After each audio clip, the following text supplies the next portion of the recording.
It's a nice sunny day down here in zone 8B, and it is that time where we need to get these okra plants in the ground, or as some of the old timers around here call it, okra.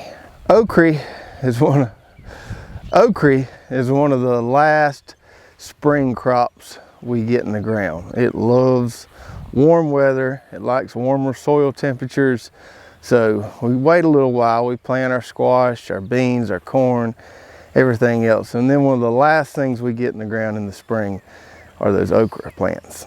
Okra is a staple of the South. You'll see it in just about every backyard garden in the southern United States. Okra likes warm temperatures, as I said before, likes really hot weather. So you need about at least 3 good months of hot weather. We have much more than that, but you need about 3 good months of hot weather if you're going to grow okra. I'm not quite sure what the northernmost distribution or northernmost area in which okra can be grown. Maybe some of you guys out there can help me out with that. But you need about 3 good months of hot weather for some good okra production. Now once the soil temp's warm, you can direct seed okra and it does great. But in the spring, we always like to transplant our okra. It gives us a little bit of head start by putting these plants in the ground versus putting some seed in the ground. And I got some plants here, several different varieties we'll go over in a minute that we're going to be putting in the ground today. Now you can plant okra in the spring and it will grow all the way to your first frost date, which for us is in November. And if we just planted these plants that we're going to plant today and just let them grow and grow and grow, they would keep growing all the way to November. But at some point those okra plants get pretty tall and they get harder to harvest when they get really tall. You can bend the stalks over and pick them that way. But the taller they get, the more difficult and time consuming the harvesting is. Now there's a couple ways you can handle this. A lot of our customers will do what they call topping the okra. So when the okra gets 4 or 5 foot tall, they'll go in and cut off the top of it, cut off that top apical meristem there, which will promote a lot more lateral growth, make the plants a lot more bushy.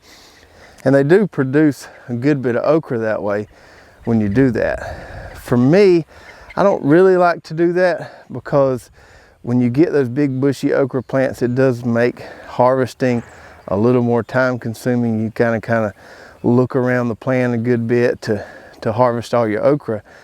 I like for all my okra pods to kind of be right centered on top of the plant there, so I can go through, harvest them pretty quick and easily. So what we do is we succession plant our okra. So we'll plant this planting right here in the spring. These plants will start getting a little tall in a few months, maybe 2 or 3 months. We'll do another planting in midsummer, and then we've even been known to do a 3rd planting in the fall around September or so. So this is where we're going to be planting our okra today.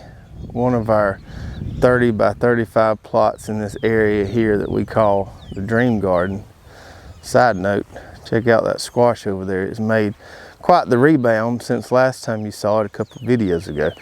But anyway, this plot right here has been my poorest performing plot in this entire Dream Garden. But we came in here, put a big load of compost in there, got that incorporated into the soil, improved the workability, the drainage, the nutrients in the soil, and should do a lot better for us than it's been doing. And because this was my poorest performing plot of the 6 plots in my Dream Garden here, that's why I chose this plot to grow my okra in this spring. Okra is not very demanding as far as nutrients and stuff like that. In fact, we don't ever fertilize our okra. It seems to do better when it's a little more nutrient starved. So okra should be just fine in this plot right here, and because we don't have to give it a whole lot of extra stuff. As far as the row spacing on okra goes, I'm going to be putting mine on 4 foot row spacing in this plot here. I have grown it as close as 3 foot before, but that gets a little dicey when those plants get tall, and it's kind of hard to get in there without getting just beat by those okra leaves. So we're going with a 4 foot spacing today. You could certainly go wider than that if you wanted to. And if you're going to top those okra plants like I talked about doing before and kind of make them real wide and bushy, you probably do want to go wider than 4 feet, something like 5 feet, 6 feet, if you're going to expect to have real big bushy okra plants. Now, as far as watering goes, okra is one of the few crops in the vegetable garden that I don't grow on drip irrigation. I have grown it on drip irrigation, but about a year or so I stopped putting it on drip. And one of the main reasons is sometimes those trunks just get so big, and most every other crop, when the crop is finished, you can go in there and just rip up that tape. It'll pull up those plant roots and it's easy to remove. Okra has a massive root system, and you really can't just rip up that tape underneath those okra plants because the roots are so big and the trunks of those plants are so big. So the drip tape can be more difficult to remove, you know, if you're turning over a crop and planting something else, if you've got okra there. So I quit using drip tape on okra. Okra doesn't need a ton of water. For what little water it needs, I can give that with my little tripod overhead sprinkler. And so not going to use drip tape on okra again this year. Just going to overhead water it, and that should be plenty for it. So since we're not using drip tape, all we got to do is take our double wheel hoe and bust out these furrows right here to plant in. It should take me just a minute. Let me go grab my wheel hoe and do that, and I'll be right back with you.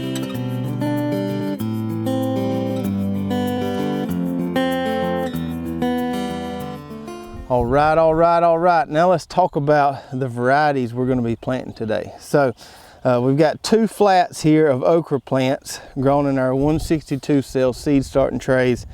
Okra plants are really easy to grow, especially in these seed trays here. Makes a nice little transplant that does pretty good when you put it in the ground. I've got most of these varieties here I have grown before. One of them I haven't grown before. Some of them I just haven't grown in quite a while. In the past few years, all I've grown is the jambalaya and the red burgundy. I've got a whole flat of the jambalaya here. You can see those little transplants there, ready to go in the ground if they can pull out of the tray like that. So the jambalaya is our most productive variety. We've done lots of trials on this, and it always produces more okra than any of the other varieties we've tried. It starts making okra at like 12 to 18 inches tall sometimes. I would say the only downside to the jambalaya is you need to pick it at about 3 to 4 inches long, or it can get a little tough if you let it get pretty big. So, you know, you need to be picking it probably every other day or so. Some of these other varieties here that we're growing, you can let them get a little longer. The pods, you can let the pods get a little longer, and they're not going to be as tough. A good example of that is the red burgundy here, which are these big long ones. So the red burgundy, you can let it get up to about 6 inches long sometimes, and the pods will still be nice and tender. So I'm going to do 4 rows of this jambalaya, and then I'm going to do a row each of some of these other varieties. So I'm going to do a row of the red burgundy, which I just showed you. Got some cowhorn okra here, which I've grown before, but it's been quite a while. And this cowhorn is another one you can let get pretty long and it'll still be tender. So we don't have to pick this one quite as often. We can let those pods get nice and long. Then we've got one over here called Star of David. And if I can grab one of those. So the Star of David makes kind of a short, stubby, fat okra pod. And they're really, really good for frying because you get some nice big pieces there. So we've grown this one time before. I really liked it, excited about trying it again. And then the other variety, which I haven't ever tried, is this Silver Queen okra right here. And this makes a kind of pale green to yellowish pod, kind of smooth looking okra pod. They look really, really tasty. So I'm excited about trying this variety and seeing how the productivity is compared to some of these others that we've grown before. So we're going to start over here on this end, and we're going to put our 4 kind of old school, more heirloom varieties together. We're going to start off with a row of the cowhorn here, and we'll just put these in here. You don't have to plant okra real deep. And you can measure them out if you want to, but I just kind of eyeball it, put them about, I don't know, a foot and a half apart. If you were planning on letting them plants get real big and bushy, you might want to put them further apart than that so it's easier to get in there and harvest it. But like I said, we just like to grow ours so the okra pods are kind of sitting on top there so we can go through and pick them pretty easily. So we're going to put our 4 heirloom varieties here on one side, and then the other side of this plot, the other 4 rows, we're going to plant our real productive hybrid with the jambalaya there.